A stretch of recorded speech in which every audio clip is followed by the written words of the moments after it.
Abbiamo nuovi fondi da poter investire per la manutenzione ordinaria e straordinaria del lago, in questo caso oltre alla manutenzione ordinaria, quindi gli sfalci che quotidianamente vengono effettuati sul lago. Dall'altro lato quest'anno ci siamo posti l'obiettivo di sistemare la mezzaluna, che è un po' l'accesso diciamo, al lago, alzando appunto la mezzaluna stessa e costruendo nuovi accessi per i soggetti disabili al lago stesso. Questi gli obiettivi che si sono proposti di conseguire per quest'anno i delegati del tavolo tecnico alla manutenzione ordinaria e straordinaria del lago di Fimon.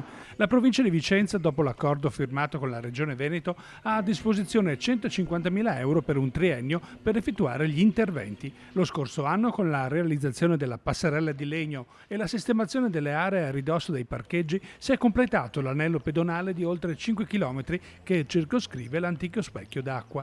Grande attesa ora per l'inizio a breve del dragaggio di una porzione del lago, un progetto pilota che indagherà sugli effetti che un intervento così radicale potrebbe portare alla salute del lago se fosse esteso all'intero bacino.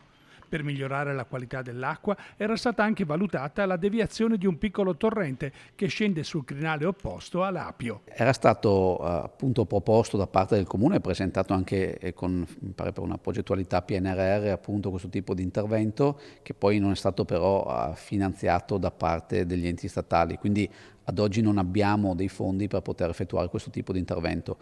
È un'ipotesi comunque che rimane valida evidentemente, tuttavia in questo momento il nostro focus è concentrato più sul pilota che riguarda il dragaggio del lago, perché lì riteniamo che lo studio di quell'operazione possa essere fondamentale per dare là a iniziative future di ampia scala.